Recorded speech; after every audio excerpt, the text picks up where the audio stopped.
this is true in sector after sector. There's competence and experience and judgment in all kinds of places that really don't want somebody from DC coming in and patting them on the head and saying, this is how it has to be. Welcome back to Real Clear Politics on SiriusXM. I'm Tom Bevan, co-founder and president of RCP, joined now by Karl Zinsmeister. Karl is a longtime journalist, author of a number of books, including his newest, which is called Backbone: Why American Populism Should Be Welcome and Not Feared. And it's a collection of essays, Maverick Essays, in praise of Middle America. Karl, welcome to the show. Good to have you. Likewise. Great to be here. So how did this project come about? What was the impetus for it? Well, as you know, Tom, I spent a lot of time as a magazine editor that gave me a license to wander across the country and just go to parts of our amazingly sprawling nation that don't get reported on much. And obviously, I talked to experts and authorities in each of those spots, but I also talked to just a lot of regular people. And I was tremendously struck. It became a theme, really, of my whole career of reporting. I was struck by how much wisdom and common sense and decency you find all across our country in towns. And that isn't just kind of a sentimental feeling. It's backed by all kinds of data. And that became kind of my purpose, was to kind of document and display this reservoir of talent across America. And then when, in the last couple of years, people started flapping their wings about populism, how terrifying it might be to have ordinary rubes actually making the big decisions, I thought, well, I actually have some interesting evidence on that. And so I pulled out this material from all across the country and said, calm down, folks. We can trust these people to make the decisions that really matter.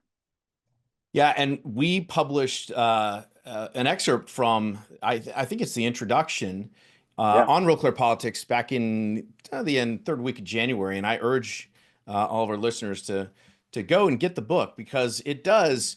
And I want to read a little bit from it. And it says, here's what you wrote. Quote, "Run-of-the-mill Americans can be trusted, indeed must be trusted, to make our society's most crucial decisions. The uprising that returned Donald Trump to the White House is not some rash tantrum. It has been building for 3 decades and fits seamlessly in a long historical string of protests that break out whenever normal citizens feel they're being domineered over." And you said, "The 2025 backlash is a predictable response to this power grab. Everyday workers and families and neighbors have answered with an emphatic, 'Oh, no, you don't.'" And that, talk a little bit about when you talk to folks in Middle America, for lack of a better word, or all across the country, quite frankly, why are they so disconnected from, or do they feel so disconnected from their representatives in Washington, D.C.? They do. They feel like they've been betrayed and kind of patted on the head a lot. And it isn't just a negative thing, Tom. I also want to make the point that there's this positive feeling that we can run things. We can decide what really matters to our own families and our own communities. And let me just document a little of this. We have this amazingly multipolar nation.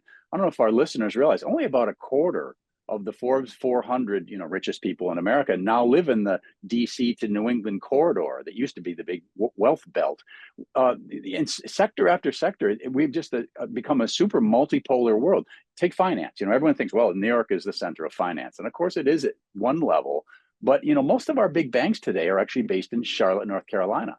And our biggest, personal investment firm is in a little old Malvern, Pennsylvania. That's Vanguard. And, Warren Buffett lives in Omaha. So this is true in sector after sector. There's competence and experience and judgment in all kinds of places that really don't want somebody from DC coming in and patting them on the head and saying, this is how it has to be.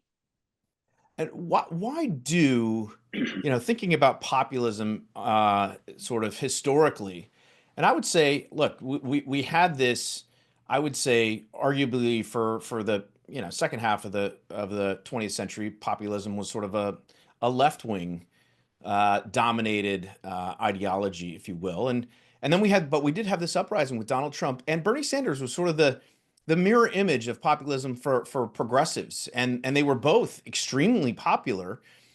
Trump went on to win, obviously, in 2016, and Bernie, as has been well documented, sort of got, the establishment sort of put their thumb on the scale against him in 2016, and quite frankly, again in 2020. But so talk a little bit about the history of populism and how we've gotten to this point where it is now making a resurgence.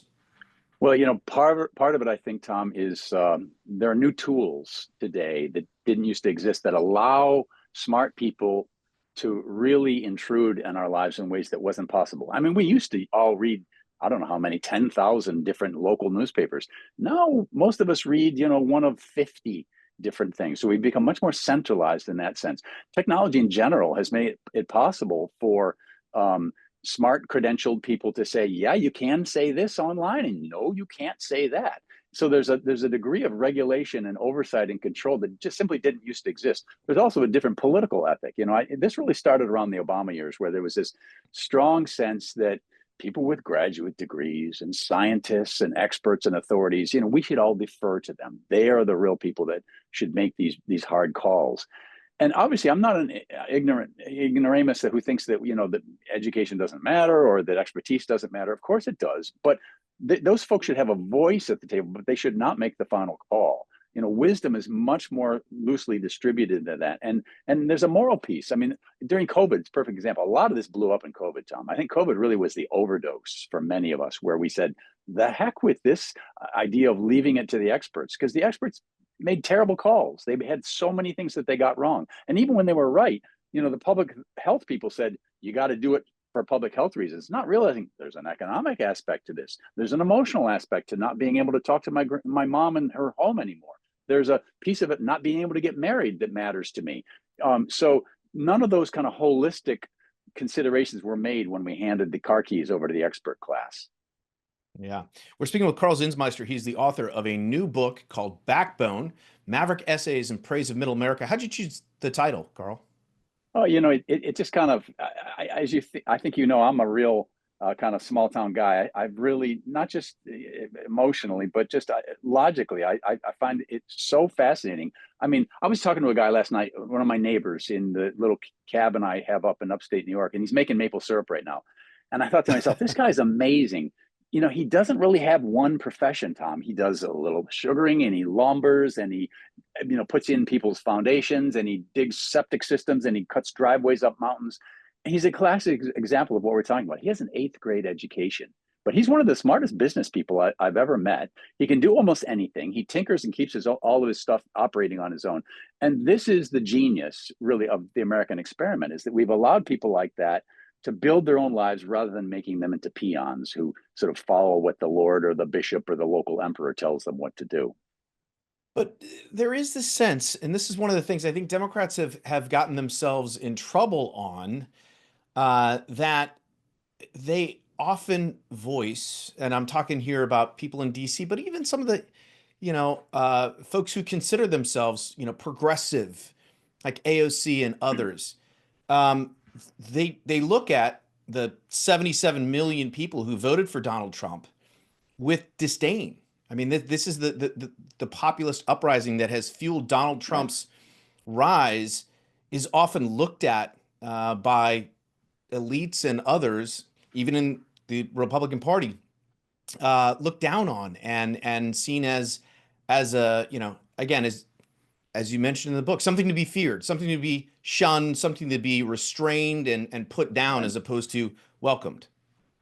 Well, the credentialed class, let's call them that, the people with graduate degrees and expertise of various sort, they have had a sweet run, Tom. They have had a really sweet run where they got really rich and they accumulated a huge amount of power, more than the norm in our society. And we're really kind of in the catbird seat and making a lot of these decisions. It's very threatening now. And it's pretty simple. They're threatened now by the fact that the massive part of society is pulling now back some of that authority that it had ceded to them.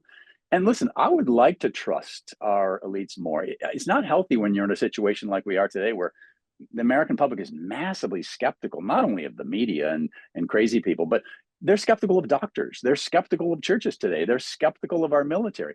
And frankly, the people who run those institutions have given them good reason to have doubts.